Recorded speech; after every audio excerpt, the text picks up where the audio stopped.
Hello प्यारे दोस्तों, स्वागत है आपका इंटरव्यू क्लासेस में। आज से हम स्टार्ट कर रहे हैं आपके हिंदी के लिए जितने भी मॉडल पेपर हैं उन सभी का सोल्यूशन। एकदम एक्यूरेट सबका सोल्यूशन मिल जाएगा आपको।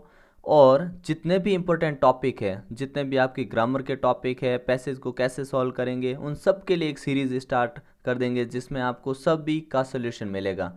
जिस प्रकार से हमने मैथ्स में किया, फिर इंग्लिश में किया, उसी टाइप से हिंदी में और बाकी सामाजिक विज्ञान संस्कृत इन सभी में ऐसे करेंगे। तो नए हो तो चैनल को ज़रूर सब्सक्राइब कर लें। और क्वेश्चन इनसे बाहर नहीं जाने वाला है। जैसा कि इंग्लिश में देखा आपने, जो हमने किया बस वही आया।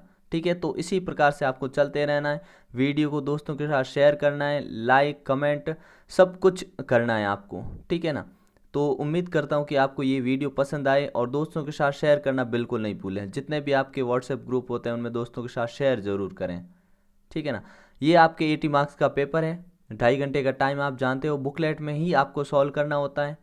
ये फर्स्ट है। इस प्रकार जितने भी हैं सबका सोल्यूशन मिलेगा। और सबकी जो पीडीएफ है आपको टेलीग्राम चैनल पे जैसे ही तैयार होएगी उधर डाल दी जाएगी। ठीक है ना, वहाँ से आप डाउनलोड कर सकते हो और सबके आंसर एकदम करेक्ट। ठीक है ना। चलिए देखते हैं, स्टार्ट करते हैं। पहला सवाल, पहला प्रश्न क्या है कि प्रत्यूष शब्द का अर्थ है। प्रत्यूष शब्द का अर्थ क्या है? तो प्रातःकाल, ख ऑप्शन करेक्ट है। निमित्त शब्द का अर्थ है, निमित्त का होता है कारण। मानव सभ्यता के विकास में अनूठी भूमिका निभाई है। अनूठी भूमिका किसने निभाई? पत्रों ने। ठीक है ना, तभी मानव सभ्यता बनी है। ये टेलीफोन, एसएमएस, वायरलेस ये तो अभी आए हैं। ठीक है ना। फिर देखिए, बाज और सांप कहानी में सांप प्रतीक है, तो सांप है कायरता का प्रतीक। गौरा के अनुसार टोपी पहनता है, टोपी कौन पहनता है? गौरा के अनुसार टोपी राजा पहनता है, तो ऑप्शन कौन सा हो गया? ख। ग्रामीण महिलाओं ने साइकिल रूप में चुना, क्या चुना? तो उन्होंने स्वाधीनता, आज़ादी, गतिशीलता, उपरोक्त सभी। घ। वी उपसर्ग से बनने वाला शब्द है, ध्यान रखिएगा, वी उपसर्ग से बनने वाला शब्द विशेष।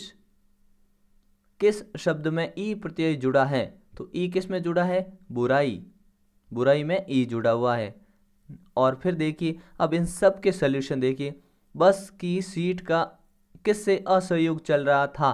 तो आंसर क्या लिखोगे? यहाँ पे आंसर लिखा है बस की सीट का उसकी बॉडी से असहयोग चल रहा था। बिल्कुल ऐसे ही लिखना आपको और 2 नंबर पक्के। दीवानों के जीवन का लक्ष्य क्या है? तो दीवानों के जीवन का लक्ष्य देश की आज़ादी के लिए अपने जीवन का समर्पण करना है।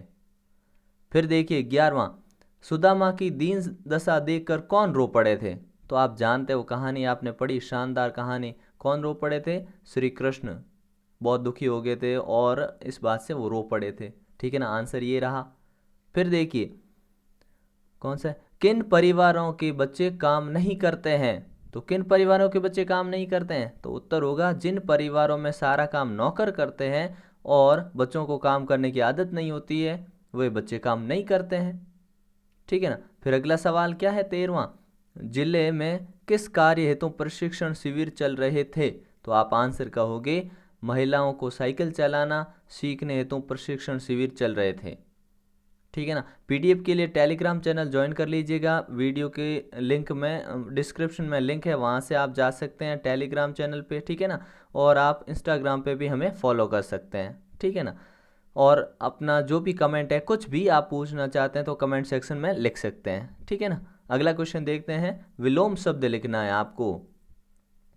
अनुकूल, अनुकूल का हो गया प्रतिकूल। आय, आय का हो गया व्यय। ठीक है ना। फिर देखिए, 3 पर्यायवाची शब्द मैंने यहाँ खूब सारे लिखे हैं। पर्यायवाची लिखने का, याद करने का एक तरीका है, शानदार तरीका, कभी नहीं भूलोगे जिंदगी में। कमल, कमल का मतलब, कमल जानते हो, इसके होंगे पंकज, नीरज। ज का मतलब ध्यान रखना, ज मतलब होता है जन्म लेना, ज मतलब जन्म लेना। अब कमल कहाँ है? पानी में जन्म लेता है, कीचड़ में। तो देखो, पंख, पंख ये नहीं होता कीचड़, पंख ज, पंख में जन्म लेने वाला पंकज। नीरज, पानी में जन्म लेने वाला नीर। तो देखो, पानी और कमल दोनों के क्लियर होते जा रहे हैं। नीरज, सरोज, जलज, जल में जन्म लेने वाला, अंबु यानी पानी में जन्म लेना, पुंडरिक, पुष्कर, राजीव। कोई भी 3 लिखने हैं, 4 आ जाए 5 आ जाए तो आप इजीली याद रख सकते हो। ज मतलब जन्म लेना। फिर है बादल, बादल द यानी देना। ठीक है, तो देखो, मेघ, जलद, जल देने वाला, अम्बुद, जल देने वाला, अम्बु, अम्बु यानी पानी, द यानी देने वाला, अम्बुधर पानी को धारण करने वाला, पयोधर पानी को धारण करने वाला, ठीक है ना। वारिद, द यानी देना, वारी यानी पानी, पानी देने वाला, नीरद नीर देने वाला, पयोद पयोदी बादल, ठीक है ना। ये सारे बादल के हैं, बड़ी आसानी से याद कर सकते हो आप, ठीक है। फिर अगला क्वेश्चन देखिए, कवि को ऐसा विश्वास क्यों है कि उसका अंत अभी नहीं होगा।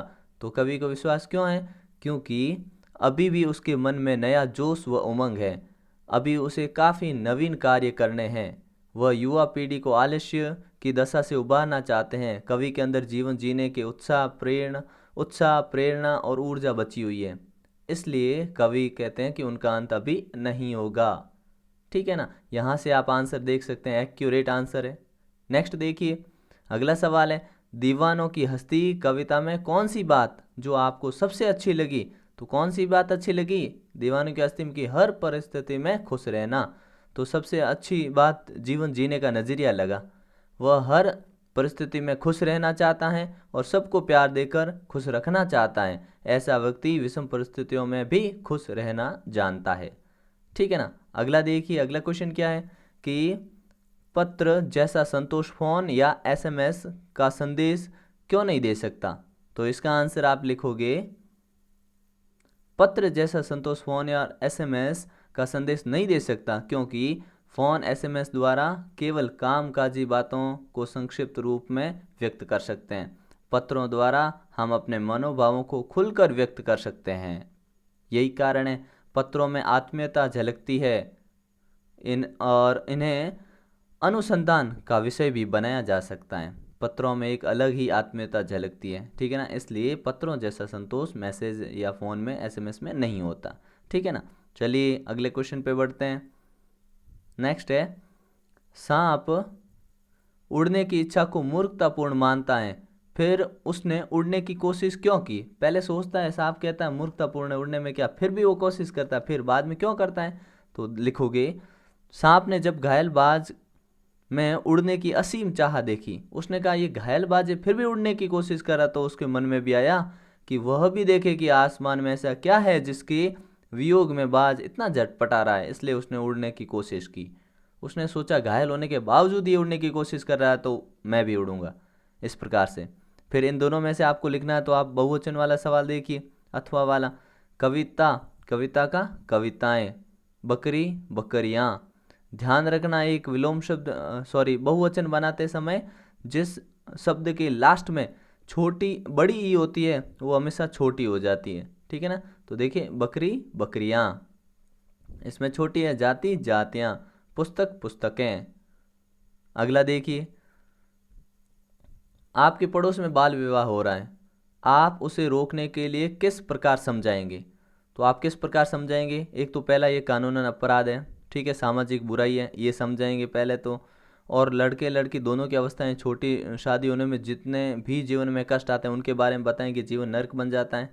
फिर हम उसकी रोकथाम अगर नहीं हो पाती है, रोकथाम नहीं रुकता है, तो जिला और ब्लॉक ग्राम पंचायत समितियों का गठन होता है, उनके अनुसार उनको सूचना देंगे और इसके बारे में बताएंगे, शिकायत करेंगे, ठीक है ना। इस प्रकार रोक सकते हैं। चौराहे को पार करते समय क्या क्या सावधानी आपको रखनी चाहिए, तो बहुत ही आसान है, ठीक है ना। तो क्या लिखोगे कि चौराहे को पार करते समय सदैव जेब्रा क्रॉसिंग का उपयोग करना चाहिए। चौराहे पर जब लाल बत्ती हो तभी उसे पार करना चाहिए। दाएं और बाएं का पूरा ध्यान रखकर ही आगे कदम बढ़ाना चाहिए और अधिक भीड़ वाले स्थानों पर पूरी सावधानी रखनी चाहिए, ठीक है ना। इस प्रकार उत्तर लिख दोगे। फिर अगला देखिए, गद्यांश। गद्यांश को आपको ध्यान से पढ़ना है, ध्यान रखिए गद्यांश को 2-3 बार आराम से पढ़ लें, फिर कोई प्रश्न ऐसा नहीं होगा जिसका उत्तर आप नहीं जानते हो, ठीक है ना। बहुत ही शानदार। जैसे देखिए, पहला सवाल है कि गद्यांश में संवाद लेखक और बदलू के मध्य चल रहा है, इसका उत्तर, ठीक है ना। गद्यांश संवाद है ना, यानी बातचीत किसके बीच में चल रही है, तो लेखक और बदलू के बीच में। अगला है, बदलू की बनाई चूड़ियों की पूछ कम क्यों हो गई थी। क्योंकि ये मशीनी युग था, गांव में कांच की चूड़ियों का प्रचलन हो गया था, इसलिए उसकी चूड़ियों की पूछ कम हो गई थी।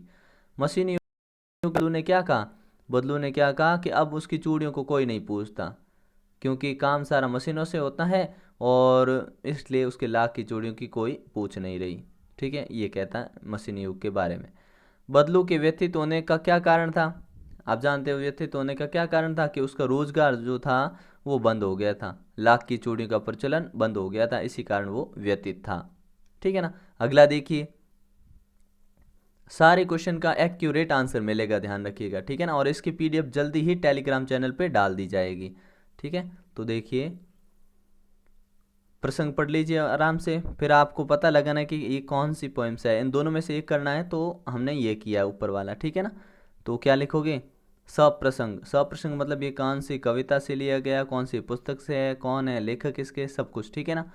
प्रस्तुत काव्य पंक्तियाँ हमारी पाठ्य पुस्तक वसंत भाग 3 से संकलित कविता यह सबसे कठिन समय नहीं से ली गई है।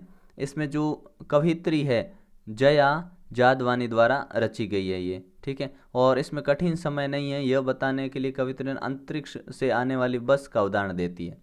ठीक है ना। ये तो सब प्रसंग हो गई। ठीक है ना। व्याख्या किस प्रकार करोगे आप? व्याख्या ये यहाँ से कवित्री कहती है कि संयुक्त परिवारों में दादी नानी द्वारा आज भी वे कहानियाँ सुनाई जाती हैं जिनके अंत में परिश्रम पूर्वक आगे बढ़ते हुए लक्ष्य प्राप्त करने की शिक्षा दी गई होती है। इस समय ऐसी कहानियाँ सुनाई जाती हैं जिनके अंत में अंतरिक्ष से आने वाली बस का वर्णन होता है। अंतरिक्ष में खोज और साहसपूर्ण कार्य करते हुए कुछ लोग मारे गए, जो जो शहनग्रस्त लोग बचे थे उनकी सकुशलता का समाचार लेकर ये बस आती है, धरती पर रहने वालों को उनका समाचार देती है। ठीक है। तो इस प्रकार आप लिखोगे, धरती पर जब इतना कुछ हो रहा है तो निश्चित रूप से ये कठिन समय नहीं है, अर्थात सब कुछ संभव है, हमें सक्रिय रहना चाहिए। ये कविता में कहना चाहते इन लाइनों में। ठीक है ना। और अगला क्वेश्चन है कि आपको संवाद लिखना है दो विद्यार्थियों के बीच में स्वच्छता के विषय में। तो ये तो बहुत आसान है, आप अपने शब्दों में लिख सकते हो। नहीं तो फिर आपको समस्या हो तो यहाँ पे संवाद भी लिख रखा है। ठीक है ना। वीडियो को यहाँ से पॉज करके आराम से आप देख सकते हैं। ठीक है ना। फिर आपका जो अंतिम प्रश्न है उसका उत्तर आपको इनमें से कोई भी एक, देखो यहाँ पे आपको 4 ऑप्शन इसमें है, 4 इसमें, इनमें से कोई एक का उत्तर लिखना है। ठीक है ना। तो गणतंत्र दिवस पे यहाँ पे मैंने लिख रखा है। सबसे पहले ध्यान रखिएगा, आपको अगर इतना बड़ा लिखते हैं 8 नंबर 10 नंबर का क्वेश्चन आता है तो सबसे पहले प्रस्तावना, फिर उसके विशेष जो फायदे होते हैं या उसके जो विशेष गुण होते हैं उनके बारे में, जैसे प्रस्तावना लिखनी ही लिखनी है। फिर 26 जनवरी पर दिल्ली की परेड, इस प्रकार लिखना है। फिर राष्ट्रीय उत्सव है ये हमारा, और इस समय क्या क्या करते हैं वो मेंशन करना। फिर लास्ट में आता है उपसंहार। ठीक है ना। संस्कृति की झलक, ये उपसंहार मतलब प्रस्तावना से शुरू करना, उपसंहार पे ख़त्म करना। ठीक है ना। इस प्रकार हर मॉडल पेपर का आपको कंप्लीट सोल्यूशन मिलेगा, और ये अगर आप सॉल्व कर लेते हैं फिर जो ग्रामर के टॉपिक बचेंगे उन सब का कंप्लीट सोल्यूशन मिलेगा। तो वीडियो को शेयर करें अपने दोस्तों के साथ, लाइक करना नहीं भूलें, कमेंट ज़रूर करें आपको कुछ भी डाउट होता है तो, और पीडीएफ जल्दी ही टेलीग्राम चैनल पे मिल जाएगी। ठीक है ना। तो मिलते हैं नेक्स्ट पार्ट में, तब तक के लिए गुड बाय, जय हिंद, जय भारत।